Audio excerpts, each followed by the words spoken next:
Support for this episode of I Hear of Sherlock Everywhere is made possible by the Wessex Press, the premier publisher of books about Sherlock Holmes and his world. Find them online at wessexpress.com. And the Baker Street Journal, the leading publication of Sherlockian scholarship since 1946. Subscriptions available at bakerstreetjournal.com. I Hear of Sherlock Everywhere, episode 108, Becoming a Sherlockian. I hear of Sherlock everywhere since you became a chronicler. In a world where it's always 1895, comes I Hear of Sherlock Everywhere, a podcast for devotees of Mr. Sherlock Holmes, the world's first unofficial consulting detective. I've heard of you before. You're Holmes the meddler, Holmes the busybody, Holmes the Scotland Yard Jack in office. The game's afoot as we discuss goings-on in the world of Sherlock Holmes enthusiasts, the Baker Street irregulars, and popular culture related to the great detective. As we go to press, sensational developments have been reported. So join your hosts, Scott Monty and Burt Wolder, as they talk about what's new in the world of Sherlock Holmes. You couldn't have come at a better time!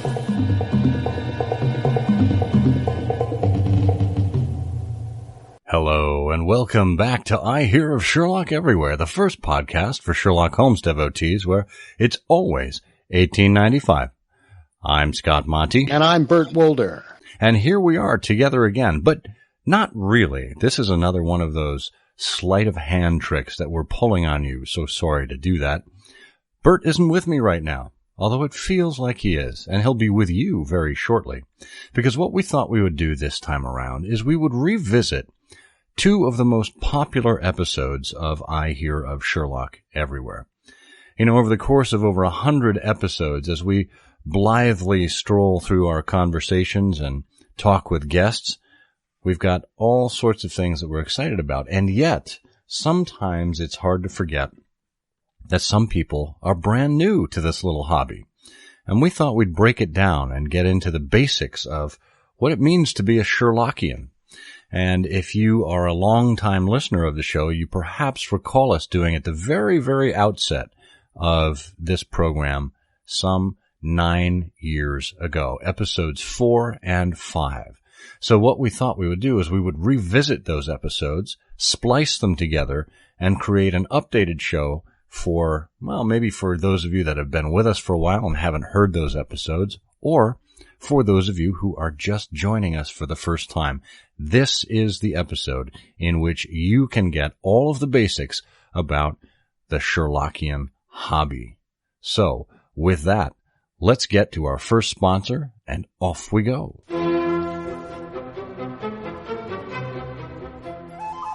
The ancient Anglo-Saxon kingdom of Wessex has been besieged by Americans applying for citizenship.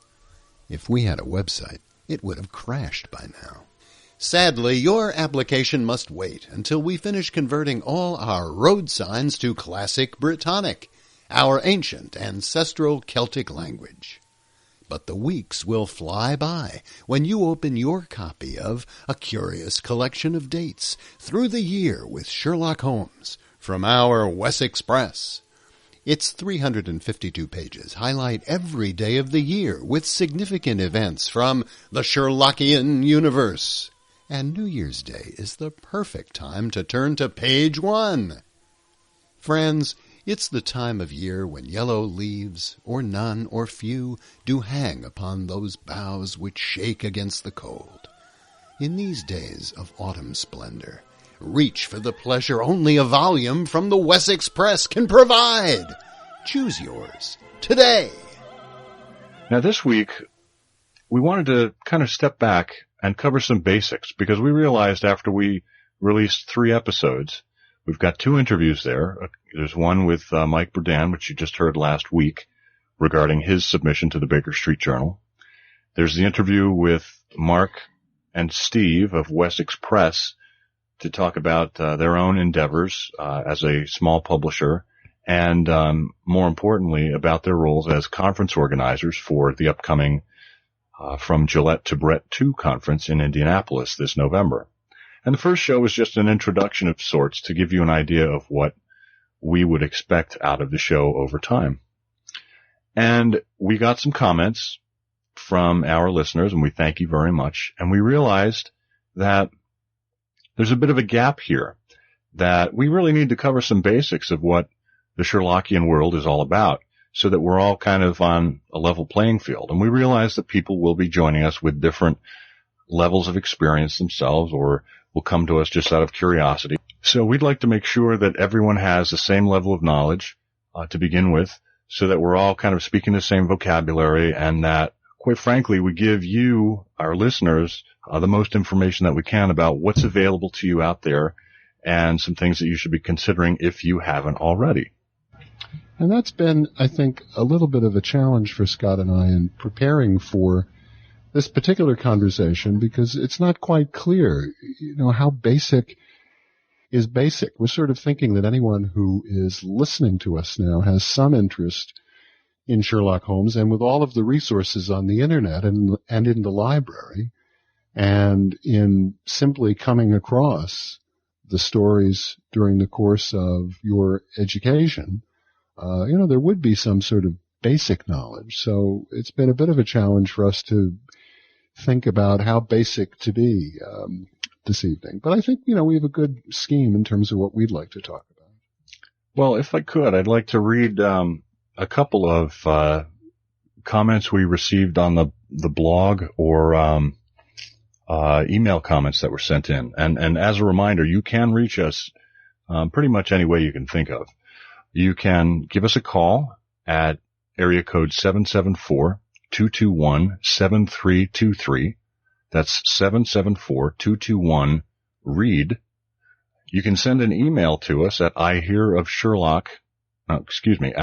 comment@ihearofsherlock.com, or you can go directly to our website, ihearofsherlock.com, and leave a comment for us in one of our postings. Last week, after our show with Mike Burdan, we got a comment from someone named Darren, who says, as someone just getting into Sherlock Holmes, I was interested in Mike's comment where he said it took him 10 years to get clubbable. How exactly does one get into a Scion? And what does that stand for anyway? Also, what goes on at these meetings? Mike said he did presentations. Is your podcast the sort of thing that would go on at these meetings? Well, I can unequivocally say no, our podcast would not go on at these meetings. But what we do want to do is kind of set the stage, give you an idea of, what the Sherlockian society world is all about, what the Sherlockian game is all about, and talk about, what you need to know as either a new or, a continuing Sherlockian. So with that, where should we start? Should we go all the way back to the beginning? Well, first of all, I think it's important for everyone to know that when we say the word canonical with a capital C, it's C-A-N-O-N, this is a nod to kind of biblical scholarship. When we say the canon, we mean the 56 short stories and 4 novels that were written by Sir Arthur Conan Doyle. Those 60 stories comprise the entirety of the Holmes canon. Now, there have been stories that have been written beyond Conan Doyle's lifetime and, even during his lifetime, that have involved the characters. These are not truly canonical. They're interesting, and they bring a new level of, kind of a new perspective to the character, but they're not viewed as the original stories. And a lot of times people ask, well, if I want to get started with these stories, which are the first ones that I should read? What's the best way to go about consuming them? Well, I find if you chop them up and put a little powdered sugar on. It's like pablum.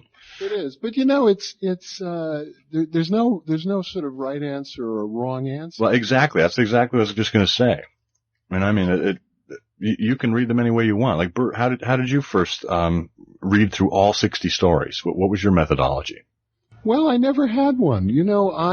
As I said, I think in a previous, I don't know that we've aired that show yet, where we talked about where we talked about our first encounters with Sherlock Holmes. Yeah, we did. As a fifth grader, I simply encountered a particular anthology, And it wasn't until the first annotated came out, the Baring Gould annotated in the 1960s, that it became clear to me that folks had, with a tremendous amount of effort, attempted to list the stories chronologically. And by that I mean, there's really two chronologies. One is the order in which they were written and published. Mm-hmm. Obviously, that is fairly easy to discern. Mm-hmm. But the second chronology, which I'm really referring to, the Baring Gould, as near as I know, the Baring Gould Annotated was the first publication that presented all 60 stories, the 56 short stories and the 4 novels, in chronological order based on an analysis of their interior characteristics. In other words, when in the career of Sherlock Holmes, accompanied more often than not by his friend and chronicler Dr. John H. Watson, did each particular story happen? And the Baring Gould Annotated presented them in the chronology, obviously, that made the most sense to Bill Baring Gould, who compiled the collection. And there have since, under Andy Peck's and others' able leadership, a variety of chronological views assembled that attempt to assign actual dates to the happenings in the stories. Yeah, I think you hit the point exactly. Baring Gould was the first one to actually publish the stories in this order, but there are probably, I think there's maybe 7 different chronologies that are floating around out there, and each of them relies on different analyses, whether it's weather tables or the train schedules on a particular month or particular year. There's really been a lot of astute analysis that's gone into it. And we will, everything that we're mentioning here on the show, there will be links to on the site, on ihearofsherlock.com. So you can go back there later and kind of scroll through all of these resources and check them out and bookmark them, at your convenience. But as far as the chronologies go, I know everyone kind of defers to Baring Gould because he put that publication out there. But there are a number of other chronologies worth considering as well. And we'll have a link to, I think Les Klinger has a site that kind of summarizes all of the major chronologies. Yeah, and there's a very handy book that our friend Andy Peck wrote or compiled some years ago called The Date Being, which essentially collects all the various chronologies, so you can turn to a particular story and see 3 or 4 different views on the timing of its events. But there's one thing that I wanted to point out, at this sort of early point in the conversation, and that is that this idea that Holmes and Watson really lived, and that the stories are in fact, that the adventures of Sherlock Holmes are in fact the faithful record by Watson of true events, is not nearly so contemporary a view as one might think. In the 1940s, Christopher Morley, who was the founder of the Baker Street Irregulars,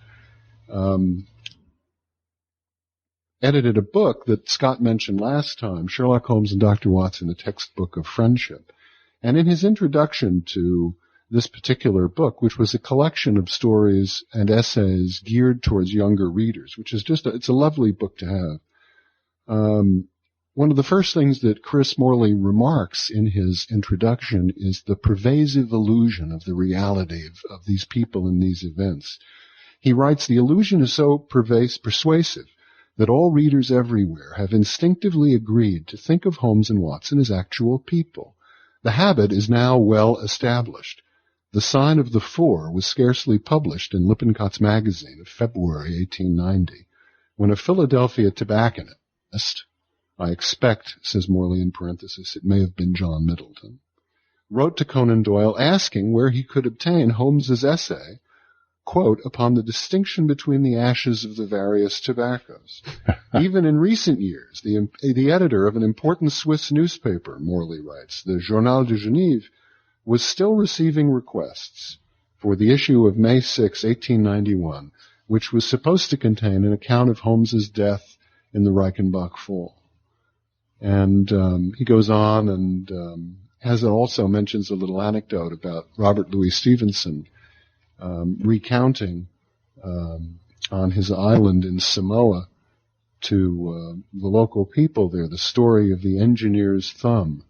And he says the people who listened to the tale thought of him with added reverence as the master who had a friend to whom this extraordinary adventure had literally happened. So this, this rare quality of these events as reality goes back to the earliest days. Well, and to continue on that, it goes back even farther. Monsignor Ronald A. Knox in 1911 was a lecturer at Oxford, and he wanted to kind of take a bit of a potshot at literary criticism. And this is, again, this kind of gets back to the idea of using the term canon, as those who did literary criticism and even maybe lumped in biblical literary criticism into that. He wrote a paper called Studies in the Literature of Sherlock Holmes. And this is really the cornerstone of Sherlockian literature. This is where the game started. Knox actually, started some analyses and even started a very basic timeline of his own. I mean, all the stories weren't published by 1911. You have to remember that in 1903 is when the Hound of the Baskervilles first made its appearance. Holmes having gone over the Reichenbach Falls 10 years prior to that. And by 1910, we begin to see the character resurrected in the final 3 collections of stories and final novel. So Knox was toiling in the Sherlockian vineyards very early on in the process, and acknowledged that this was kind of tongue in cheek. He was having fun with it, but that it was serious stuff at the same time, and he would need, if he wanted to fully write on this subject, he said he'd need 2 terms lecture. At least. And he would hope to deliver them in lectures over the course of his career. Well, it's true. And the wonderful thing about that essay and this this particular essay by Knox, Studies in the Literature of Sherlock Holmes, was collected in this anthology called Essays in Satire, which is still available and findable. The wonderful thing about it is that he was, the first to say, well, wait a second. We are presented here with a series of events that for a variety of reasons don't make any sense. And what is the sensible explanation? In other words, the basic observation is, that Watson, is faithfully recounting actual happenings. And if they don't correspond to our knowledge of those events, then something must be wrong. And what are the alternative explanations? And at the time, Doyle himself admitted, I think, that at the time he first wrote of Holmes and Watson in Baker Street, he himself had never been to London. And he was presenting events, talking about settings and so on with the aid of a street map. That's pretty. Imagine what he could have done with Google Maps. So, it's relatively well known, widely known, that in Doyle's day, too, Baker Street, which is the street in which Holmes lived, Holmes and Watson shared rooms at 221B Baker Street. In those days, the numbers on Baker Street didn't go up to 220. That's right. Yeah, the stretch on which 221B Baker Street is now recognized was actually called Upper Baker Street. At the time. And, from the earliest days, letters would arrive on Baker Street for the detective Sherlock Holmes. I think in those days when Doyle was still alive, they'd be rerouted to Doyle. But in later years, the physical address of 221B Baker Street, and it was 221 Baker Street, was occupied by Abbey National Bank. And Abbey National received so many letters to Sherlock Holmes throughout the year that they actually had to employ a full-time secretary to do nothing but answer the correspondence coming into Sherlock Holmes. And it's absolutely remarkable when you think about it. This is a fictional character, but it's one that has been so ingrained in people's memories over the years and even in his present day. That people would actually take the time to pick up their pen and write to him. Think of it now. It would be akin to writing a letter to Harry Potter on Privet Drive. And maybe that does occur. I don't know. He never answers me. I keep writing. Well, there's a lot of owls swarming around outside your house. I think you might want to open a window. I wondered why. I tell him not to go out. Whatever you do, don't go out. And he never listens. Owl guano is nothing you want to bother with these days. But it's absolutely phenomenal when you think that a bank had to make a full-time hire just for that. And in recent memory, or in recent days, I should say, that there is a museum, which is physically at 239 Baker Street. And I know the owner, has done her part to try and get it rezoned so that the museum actually is recognized as 221B Baker Street. And I guess what's happening now is that because Abbey National was bought out, all of the post to Sherlock Holmes is going to the museum. And I think the museum is now answering these. And I don't know if they're doing so in somewhat of a commercial nature, saying come visit us or what, but it would be kind of disappointing if they were. Got some old correspondence here. I knew who I was writing to when I wrote the letter to 221B Baker Street. In other words, I knew that the bank would be answering me, but I just wanted to see what it would be like, what the response would be like and what they would have to say if I wrote to Sherlock Holmes. Let me see. Here it is. This is dated, looks like it's September 13th, 1990. Dear Scott, thank you for your recent letter to Sherlock Holmes. Unfortunately, Mr. Holmes is unable to provide an autograph as he now has severe arthritis in his hands. However, he has authorized me as his secretary to sign on his behalf. He hopes that you are not too disappointed, and he sends you his best wishes. Yours sincerely, Erica Harper, Secretary to Sherlock Holmes. And it's on, stationery. It says 221B Baker Street and has Sherlock Holmes' profile on it. And it's absolutely remarkable that they would take the time to do this. And it just goes to show you the amazing impact of this character over the years. Now, part of the canonization of the 56 short stories and the 4 novels has been assigning them with abbreviations, sort of shorthand, if you will. Yeah, simple shorthand that you can use to refer to them. Because as Sherlockian scholarship and the writings about the writings have deepened and grown, one did not wish to continually type out the adventure of the speckled band, for example. This, that, and the other thing. So a study in Scarlet, which is the first encounter between Holmes and Watson, is under this particular shorthand system, which was popularized by a great Sherlockian, J. Finley Christ, known as STUD, S-T-U-D. And in the same way, all of the stories have a 4-letter abbreviation based on typically the most prominent, notable, unique word in the title.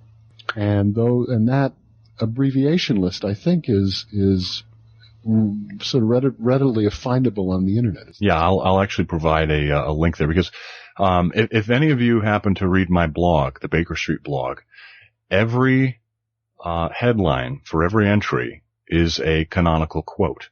And it's obviously tied to whatever I'm writing about in that particular entry.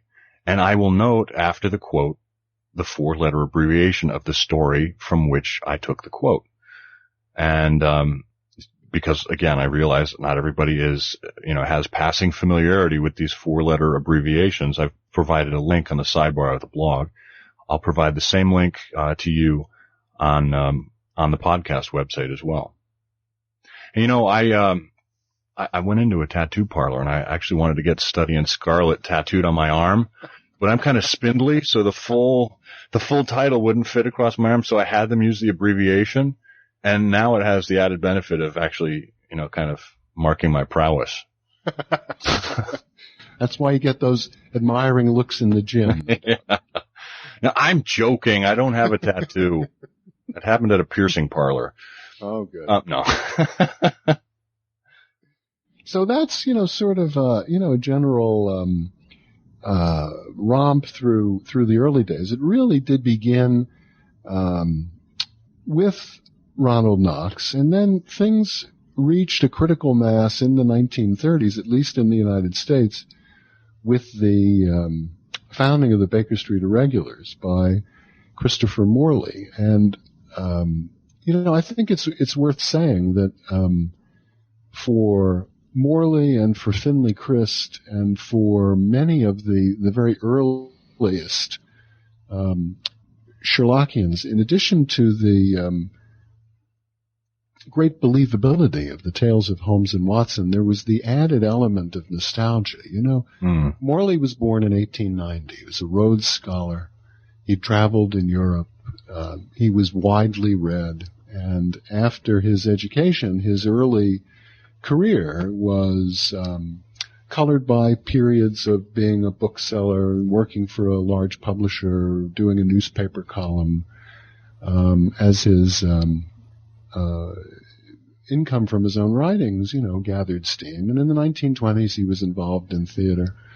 But for someone born in 1890, the world evoked by the stories of Holmes and Watson has an added element of nostalgia that you would feel about the world in which you were 10 or 15 years old. And if you think about it, the world was so dramatically changed by the First World War and then, of course, the Second World War, but also in the 1920s by the rise of the automobile, by the first great highway systems, by the gradually widespread path of the electoralization of the United States. The telephone had been invented 14 years before Chris Morley was born, and the first transatlantic, the first transcontinental and transatlantic telephone calls.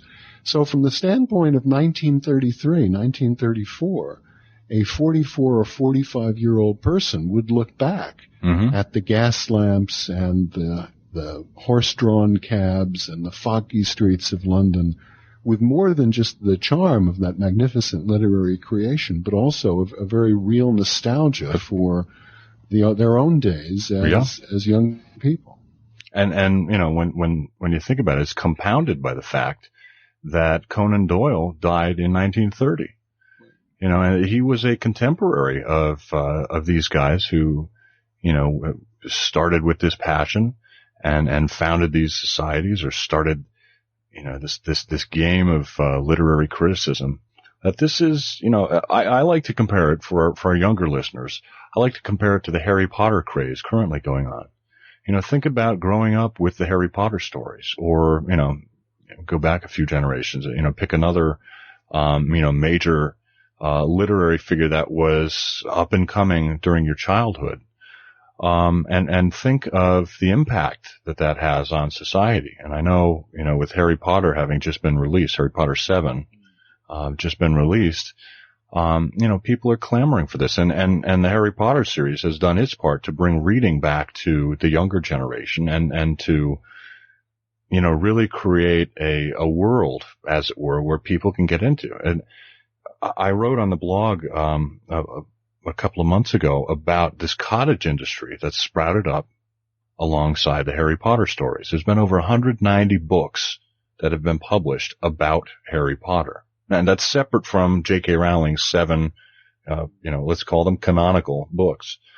And I compared it to exactly what went on with Sherlock Holmes, that over the course of time, the stories about the stories, the writings about the writings have grown exponentially. And there have been movies and radio shows and TV shows and plays. And it all comes together to create this wonderful universe of Sherlockianism.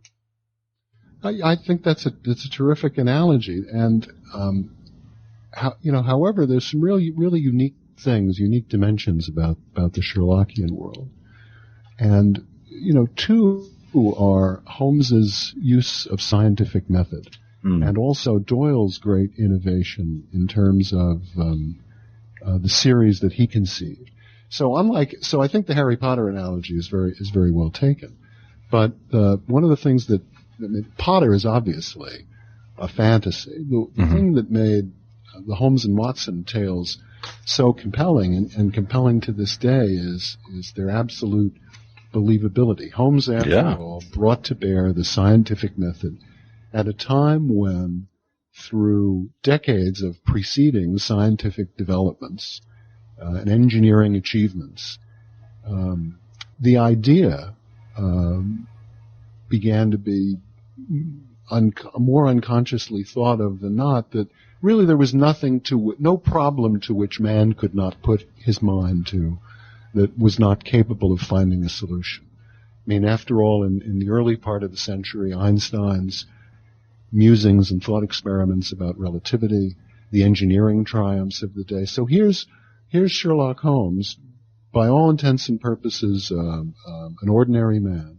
but yet with his keen powers of observation and detail, was capable of discerning things that passed everyone's notice and yet could lead him to a successful solution. This was enormously compelling. And the other thing that was compelling is Doyle's own approach to short story writing. Linda Paulson at Stanford, who would be wonderful to talk with her, because Stanford began. That's a good point. Stanford began reprinting, and they're available on their website, the Sherlock Holmes stories as they were originally available, one at a time in intervals of several weeks, as if they were coming from the Strand magazine. But one of the reasons why Stanford did that, I remember in speaking to Dr. Paulson, she is primarily, if I remember correctly, a Dickensian, and her original interest in the preceding efforts that they went into in terms of reviewing and putting attention back on Dickens and the Dickens project that preceded the Sherlock Holmes project was in that shared experience, in that serialization of a novel over several months, and what that reading experience was like. And Doyle was a terrific innovator, because it was Doyle who conceived of a continuing series of short stories, complete in and of themselves, but with the same characters. And it was that opportunity to revisit those characters at an interval and find out what they were doing and stay connected to their lives and adventures that really made Holmes and Watson in their own time such a great success. Yeah, absolutely. Absolutely. I just thinking back to something we mentioned earlier, we talked about how one goes about picking the correct stories to read, or the stories that would maybe be considered the best. We get that question a lot. What are the best stories? Where should I start? And aside from, doing it chronologically, either the way we described, via an annotated version, and incidentally, we should also mention that there is a new annotated Sherlock Holmes available. While you can still get the original annotated Sherlock Holmes, which was published in 1967 by William Baring Gould, you can get that on eBay and various sites out there. There is a new version that's been published by the Baker Street Irregulars' own Leslie Klinger. Les is actually a lawyer by day, but a phenomenal writer and editor in his spare time. And he's actually won an Edgar Award for his Sherlockian work. And the new annotated Sherlock Holmes is available wherever fine books are sold. We'll provide a link to Amazon and to Les's site and whatnot. Because that, again, if you're interested in reading about the scholarship alongside the actual text of the story, Les's book is a great place to start. So beyond looking, from start to finish at the canon, in the order it was published, or via one of the annotated versions, there's a few lists that are available of kind of the best of the best. Sir Arthur Conan Doyle, I think in 1922 or 27, I'll have to check the facts on that, published his own list of favorite stories. And I think a lot of Sherlockians have agreed over time as to what are the best. And there have been surveys that have done in the Baker Street Journal, kind of surveys sent out to its readers in 1944, again in 1954, And I think in 1999 there was a final one done by Randall Stock that kind of again surveyed people as to what their there was actually one done in 1959, 1989, and then Randall's in 1999. It surveyed people as to what their favorite stories were. And Randall, in the 1999 December issue of the Baker Street Journal, has a wonderful analysis of all of these responses over time, and looks at them in a variety of different ways. But if we just want to stick to the basics, the favorite stories of Sir Arthur Conan Doyle, and this was published in March 1927, starts with The Speckled Band as one of the most popular stories, and his favorite, followed by The Red-Headed League, The Dancing Men, The Final Problem, A Scandal in Bohemia, The Empty House, The Five Orange Pips, The Second Stain, The Devil's Foot, The Priory School, The Musgrave Ritual, and The Reigate Squires. Which, if you ask me, those are fine choices. I think there's a variety of settings and setups in each one of those that each has its own appeal. So you could do worse than those 12 stories, certainly. Now, one of the phrases we throw around here quite frequently is Sherlockian. And I think depending on what circles you travel in, you'll also hear the term Holmesian. And people ask, well, what's the difference between a Sherlockian and a Holmesian? Sherlockians are right-handed. That's pretty good. I give you that one. I've never heard that one before. Yeah. You got any others? I think Holmesians are dark and short people. No, I've never really understood the difference. Well, here's what I've been taught, and I may be wrong, but this is just what I've heard. So if anybody has an alternative theory, let me know. But what I've heard is that across the pond, that is over in England, Sherlockians are Holmesian, and over here in the States, Holmesians are Sherlockians. So it's just a point of reference. So I think the Brits prefer to refer to themselves as Holmesians while we refer to ourselves as Sherlockians. And it may very well have something to do with the familiar phrases that we use. Holmes and Watson tended to refer to each other by their surnames, where we're a little more familiar over here in the United States. We tend to use our first names more frequently. Isn't that right, Wolder? Yeah, yes, Monte.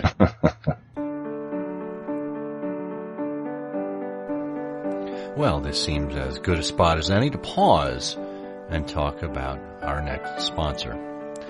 You're about to hear a discussion about the Baker Street Irregulars, and while it's true that Bert and I are both members of the BSI, don't let that dissuade you. There really are some marvelous people who are also part of the society.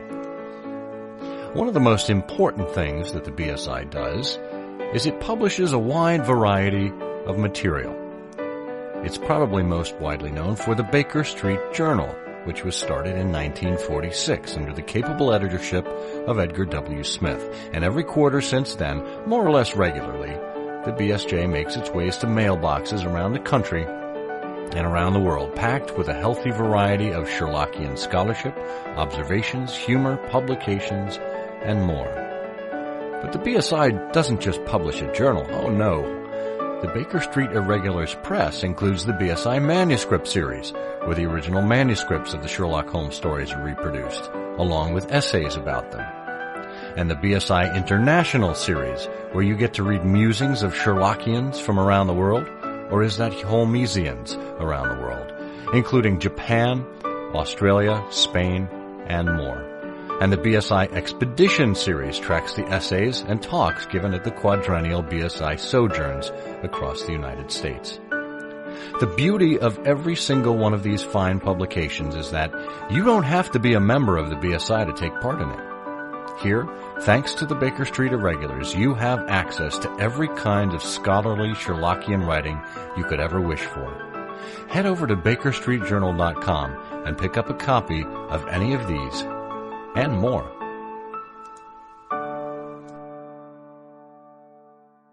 Well, that gets us to Scion society. You know, that's the other phrase we toss around a great deal.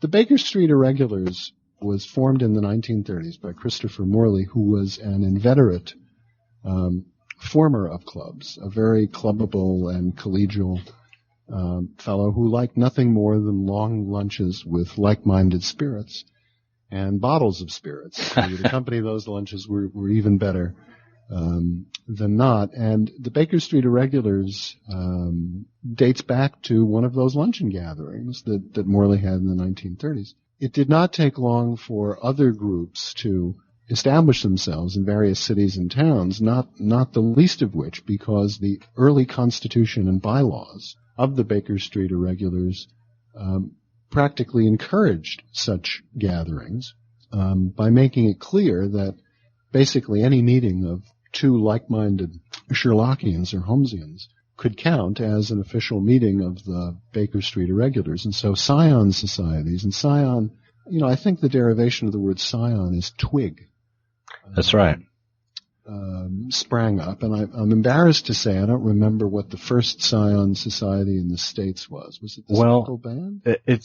There's a point of contention about this. The way you can get around it is by saying the Speckled Band is the first Scion society outside of the New York area. The Speckled Band was founded in 1940. But the reason I say outside of the New York area is because there's a small group that still is in existence. It's called the Five Orange Pips. And I believe it keeps its membership to only 5. No, I think it's grown beyond 5, but still in a very tiny circle comparatively. Yeah. So they were founded in 1934, and they actually did not, at the time, view themselves as a Scion society of the Irregulars. They thought that they should be recognized in and of their own right as, you know, wonderful Sherlockian scholars that happened to sprout up in parallel with the Baker Street Irregulars, kind of not knowing that the BSI was destined for the greatness that it was. Now, I don't know if that's still the view from inside the Pips, and we could speak to some of their members and kind of get the story. And I think that would be a fantastic show someday, because in 1999, the Baker Street Journal actually in 1998, the Baker Street Journal resurrected a tradition of producing Christmas annuals, because there were some that were done in the 1950s. We started this again in 1998, and in 1999, the BSJ Christmas Annual was written by Al Rosenblatt, who is a very famous Sherlockian, about the Five Orange Pips. And I think there's some early papers from the Pips that he referred to. But it might be interesting to get Al on the show to talk about the Five Orange Pips, their history, and kind of how they think about themselves. We can kind of understand the early days of some of these Scion societies. Yeah, I think that would be fascinating. I think, you know, the simple summary, I mean, we frequently remind folks that this is not the Baker Street Irregulars podcast, although Scott What? It's not? Scott and I happen to be members of the BSI, but we also happen to be members of many other Scion societies. I'm a member of the Speckled Band of Boston and the Sons of the Copper Beeches and the Cornish Hares of Rhode Island, to name 3. The Hounds of the Internet I also follow, and that's a Scion society that meets, if you will, in terms of messages exchanged and captured on a daily basis on the Internet.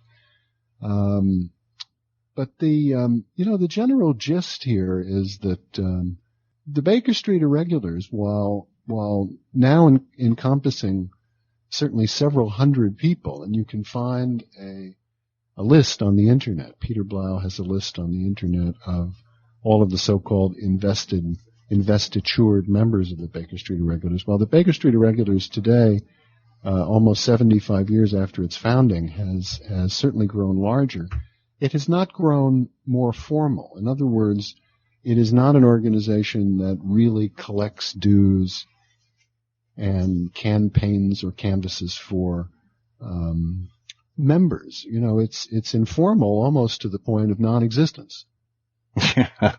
And so that's why the Scion societies are such a treat. And the Scion societies are equally informal. The Speckled Band of Boston does have dues for its invested members, and one becomes an invested member of the Speckled Band of Boston simply by giving a paper.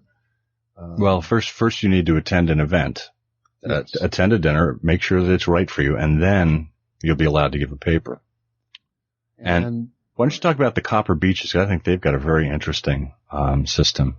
Well, the Copper Beeches have a wonderful system, and the Speckled Band of Boston and Sons of the Copper Beeches in Philadelphia are two societies that have not changed their operations much since their very earliest days. And actually, the Speckled Band hasn't even changed its menu since the early days.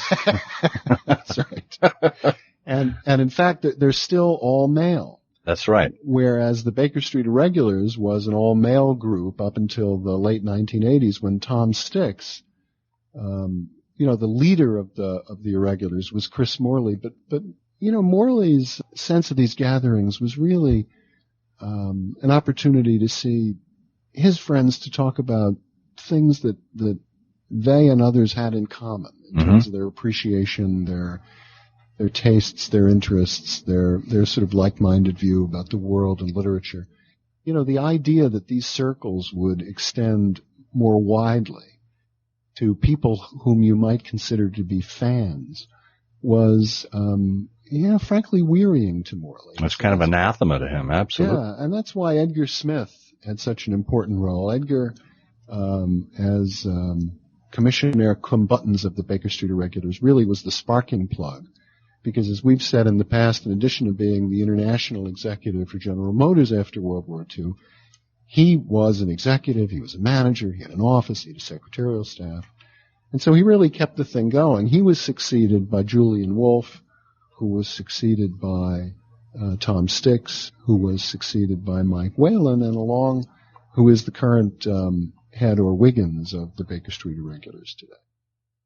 And just so you know, the reason that their title, at least Tom's and Mike's titles, have been Wiggins is because that was the name of the head irregular. We refer to Baker Street Irregulars, and maybe we should step back here again, because if you haven't read all of the stories, the Irregulars are street urchins, children who lived in the streets, that Holmes would hire on occasion to go out there and basically see everything, overhear everyone, and be his eyes and ears out on the street.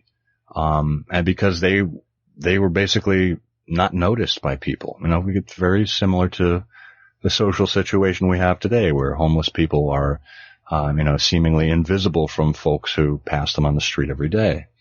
So the Irregulars would go out there and do Holmes' work for him, and the head of their little group of a dozen of them or so was named Wiggins, and that tradition is being carried on by certainly it was carried on by Tom Sticks and is being carried on by Mike Whalen by taking that title as the head of the Irregulars.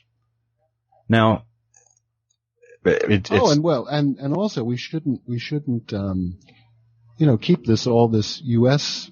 Centric. Obviously, the Sherlock Holmes Society of London sprang up right around the same time and had its first phase of operations in the UK, and then was dormant for a while, and then sprang up again and is hugely successful. They have a magnificent website, and unlike the Baker Street Irregulars, they do collect dues, and they are open to applications for membership. And with their dues, you actually receive the Sherlock Holmes Society of London Journal. Yeah, and it's absolutely wonderful. Which is a great publication. It comes out twice a year. But it is, full of amazing scholarship. And let's be clear, we mentioned the Baker Street Journal, and I know how we just mentioned the Sherlock Holmes Society Journal. You don't have to be a member of the Irregulars or any society for that matter to receive the Baker Street Journal.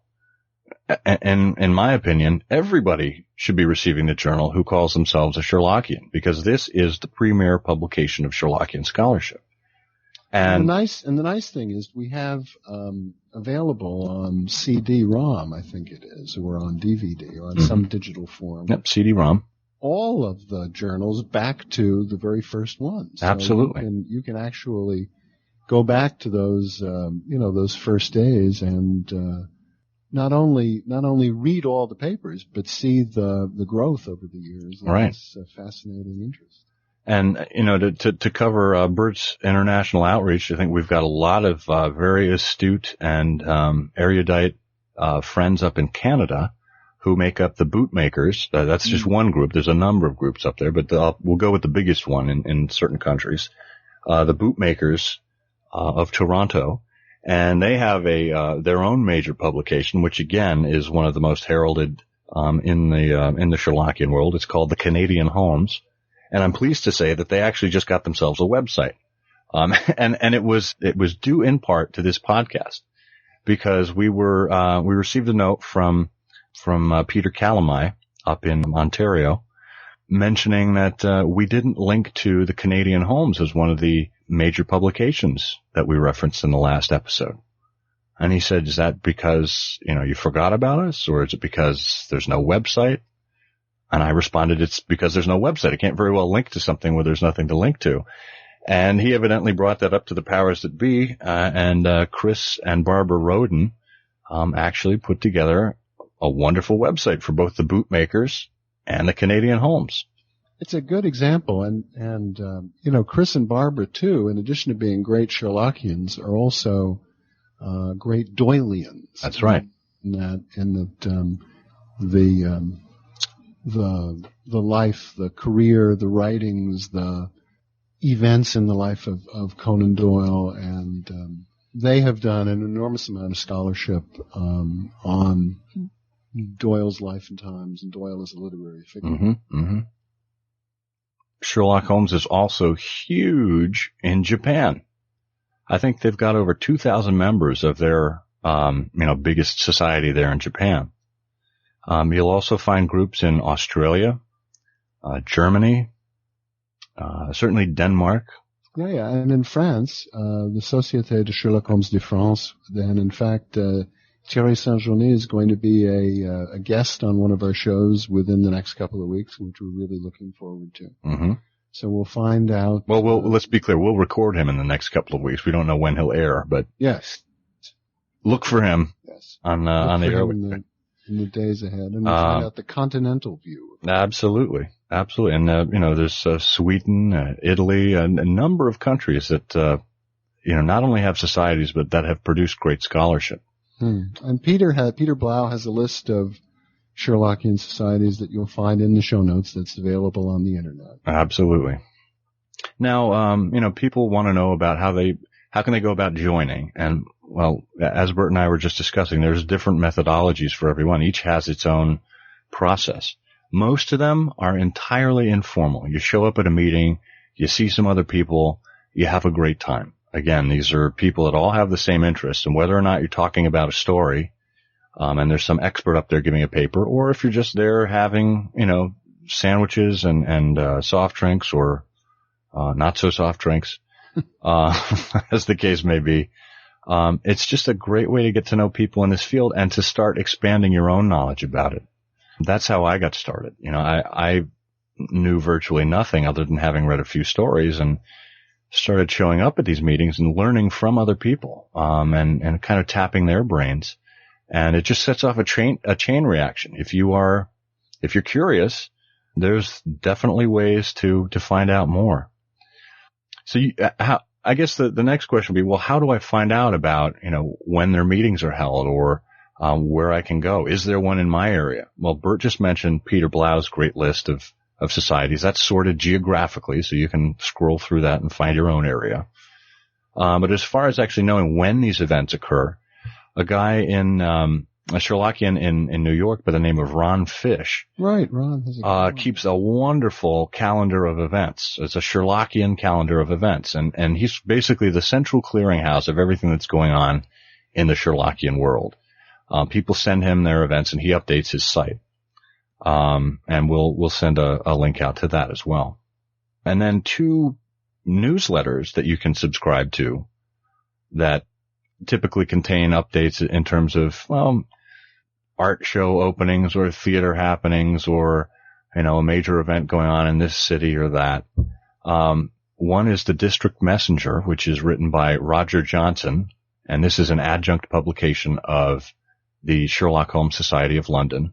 And I believe it's a separate subscription fee to get the District Messenger, if I'm not mistaken. Yeah, I think so, if you want it emailed to you. But I think Roger has it on the website. He certainly has it on the website. You can get downloadable PDFs, but you can have it mailed to you as well, depending on how you like to consume information. And odds are, if you're listening to this podcast, you probably know how to download or to find a PDF on the web. So we'll certainly put a link to that on there. And the other is Scuttlebutt from the Spermaceti Press. We're prepping an episode with Peter Blau. We actually recorded it already. But Peter Blau writes Scuttlebutt from the Spermaceti Press and has been doing so for going on 30 years now. And he typically has announcements in there. And the throwaway phrase is that if Peter doesn't know about it, it's not happening. That may or may not be the case. I think that may be the case with Ron at this point too, with his calendar. But those are, the other one is my blog, the Baker Street blog. I typically kind of corral some of these more interesting events and talk about them and give some detail and perspective about them that you wouldn't just get from, say, a calendar or a newsletter. So between those four resources, I think you'll do well to find out what's going on, where you can go, and connect with other people that are already part of this. It's amazing how things have changed.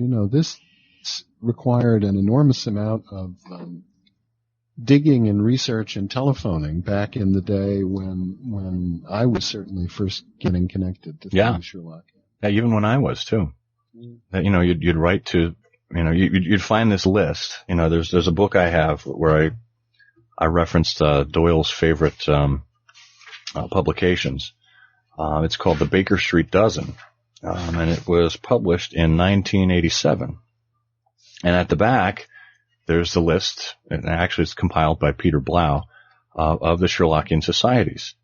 So you find an address in there, and you write to somebody, and you basically wait patiently for them to write you back and tell them when you can attend an event. And those days are long over, so now you can plan more effectively. And just like the ancients used to do. Send letters into the postal service. Yeah. Well, the postal service, wow. Ben Franklin and all that. Going back there. Yeah. Letter in a bottle. And, one of the questions that actually still comes by snail mail. Well, and we get some inquiries on the web as well through the Baker Street Journal website, quite frankly, is people always wanting to know how they can join the BSI, how they can become a Baker Street irregular. First of all, I think it's important to know it's an invitation-only society, which kind of adds to a little bit of the mystery and cachet of it. But typically the members are called from the local Scion societies out there, or local Sherlockian societies. I guess it may be worth mentioning here that all Sherlockian societies are not necessarily officially Scion societies. You need to petition to the head of the Baker Street Irregulars to become recognized as a Scion society. But if you're not a Scion, if you're just a Sherlockian society, it makes absolutely no difference in terms of what you can do and how much fun you have and the things you talk about.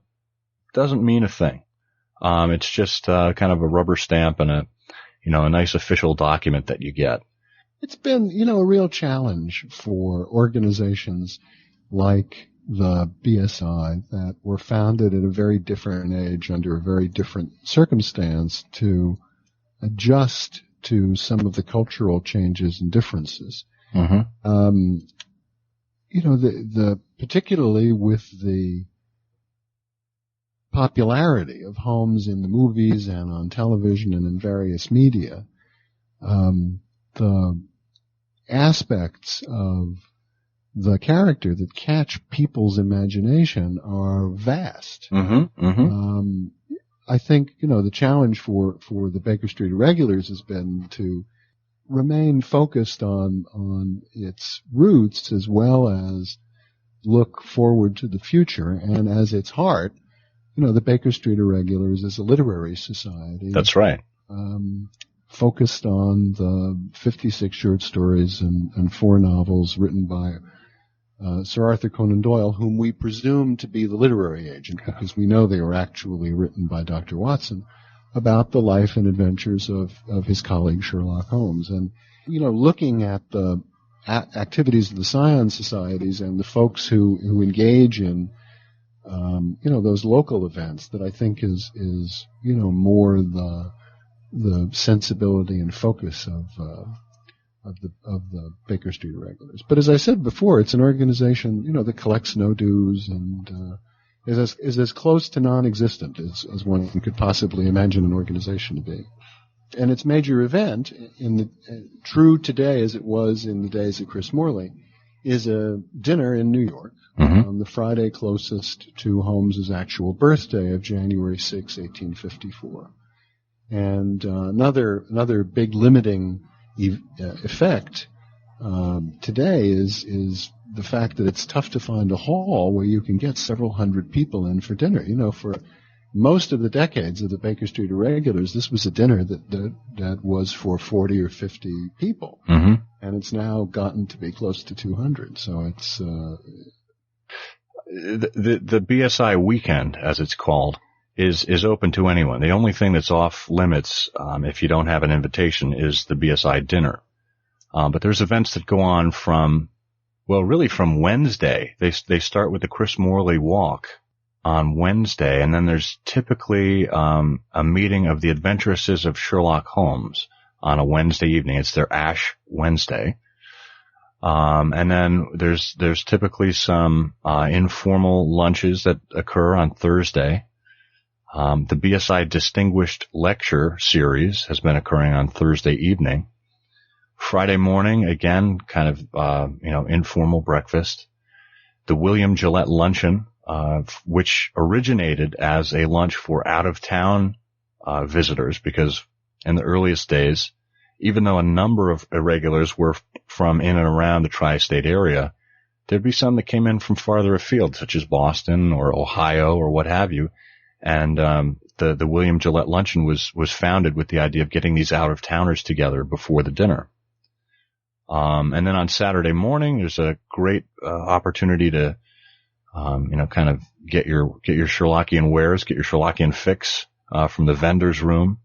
And then there's a cocktail reception that's open to everyone on Saturday afternoon. So by no means is it a closed event in its entirety. Right, and then there's the Baskerville Bash dinner. Absolutely, that's the dinner that occurs the same time as the BSI dinner. And I haven't been to one, but from what I understand, it is really the event to go to over the weekend. They've had a lot of fun, and people have just walked away from there just so energized, just with each other and about the topic. I think what's really important to remember in all of this is that at its root, the Baker Street Irregulars and all of this stuff started with folks with a high degree of literary appreciation, enchantment about, admiration for, enjoyment of the Sherlock Holmes stories. And the program, the event, the fellowship, the conversation was really nothing more than getting a bunch of those people around a table for some conversation focused in that direction. It's certainly become clear to me over the years that smaller is better in these kinds of things, and the things that I always look forward to are, the small gatherings of 5 or 6 or 7 or 8 people whom you don't see frequently, whose company you enjoy, where you can toast the memory of some great men and have some conversation about a thing that you really enjoy. And, in his, really Morley's original notion in the bylaws of the Baker Street Irregulars that all you really need for a meeting is to have 2 irregulars and a bottle. And in the event of emergencies, you can dispense with one of the irregulars. and I have many times. And I have, right, is not very far wrong. So we've mentioned a number of online resources that you should check out. What I'll do is I'll put a link up or a number of links up on the site to all of these, and I want to mention a couple of others before we finish here, because I think they are worth noting. One is a site that has been up for quite a period of time. It's run by Chris Redmond up in, I think, Waterloo, Ontario. It's called Sherlockian.net. It is the central clearinghouse of all online information about Sherlock Holmes. I think again, Chris is kind of the Peter Blau of the internet. If it's not out there, if Chris doesn't know about it, it's not out there. And while I try to provide a number of significant links on the Baker Street blog, a blog is not the format to, share the disparate links that are out there. I think Chris has done a marvelous job with Sherlockian.net, and it is, the first point of call that I would recommend that you have if you have any questions about Sherlock Holmes on the web. The other is a site that was started by our friend Terry and his colleague Alexi, called the Sherlockian Who's Who. And this basically is somewhat of a Facebook, if you will, for Sherlockians. It's essentially providing a thumbnail image as well as the societies with which that person is associated. So if you clicked on my profile, for example, it would tell you all the groups that I'm involved in. It would give you an email address for me, and if I decided to provide it, put a bio on there for me, a biography. Again, this is just a great way of connecting with other people, seeing who's out there, and I think there's well over 1,000 people who have linked themselves to the Sherlockian Who's Who. And the final one I'd like to draw your attention to is a really unique site called SherlockPeoria.net. This is run by Brad Kefauver. And we actually will be having Brad on the show at some point in the future because there's a project that he and I are working on kind of in the background right now. We will unveil it at the appropriate time. But I think Brad is a guy who, first of all, has a great sense of humor. And it comes through on his site without a doubt. He has some guest columnists there. There's some humor. There's some visuals. And every week he does what's called The View from Sherlock Peoria. And it's basically an editorial. And it's really fantastic. And he was kind enough to mention this podcast in one of them. But I think his site is worth a bookmark as well. And the publications that you can subscribe to, still with all the resources on the internet, nothing quite beats getting in the mail on a regular basis a publication, a magazine, a newsletter that you can carry around and collect and refer to. The Baker Street Journal, obviously, we've talked about quite a bit. The Journal of the Sherlock Holmes Society of London is absolutely fabulous, and you can find out the details for acquiring that on their website. The Serpentine Muse is an absolutely wonderful publication and collection of essays and observations about Holmes, Watson, and the canon. And that, Canadian Holmes. And we should mention the Serpentine Muse is actually put out by the Adventuresses of Sherlock Holmes. And we will do an Ash show in the future as well, so you know. Oh, that'll be a lot of fun. And the Adventuresses of Sherlock Holmes began in those less enlightened days when the Baker Street Irregulars was still an all-male organization. That's right. And so the in justifiable outrage, the Sherlockianly inclined women banded together as the Adventuresses of Sherlock Holmes. And now in these enlightened times, the Adventuresses themselves accept the occasional male member should he prove worthy. So is the Serpentine Muse is fabulous. Well, is the Sherlockian feminist version of bra burning, would they burn a deerstalker, or how would that work? This is where I insert prudent silence. Hey, I'm just trying to get comments and calls in. That's all. 774-221. Read. 774-221. Send those calls and messages to 774-221-7323. That's right. Or you can call Bert's home number. You can call Scott's home number. It's 617. Oh, dear. And then the final publication you were going to mention there. The Canadian Holmes. Yes, which we mentioned earlier in the show. So that, I think that gets us to about the end. This was a wonderful series that we had here. It was a 2-part series that we did not intend it to go this long, but evidently there was a lot to cover. And we're absolutely delighted to have spent this time with you. Mm. As is our tradition, we'll be reading An Editor's Gas Lamp. The one I've chosen for this time comes from Volume 9, Number 4 of the Baker Street Journal from 1959. The subject is Sir Arthur Conan Doyle. The reason I've chosen him as a subject is because, well, let's face it, without him, we would not be here.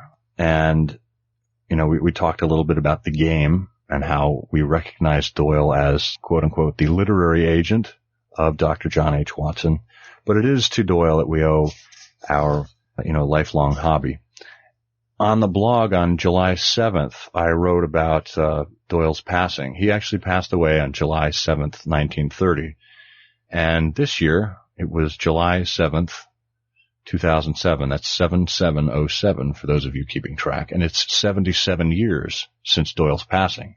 So I think with that in mind, we bear a mention to Conan Doyle.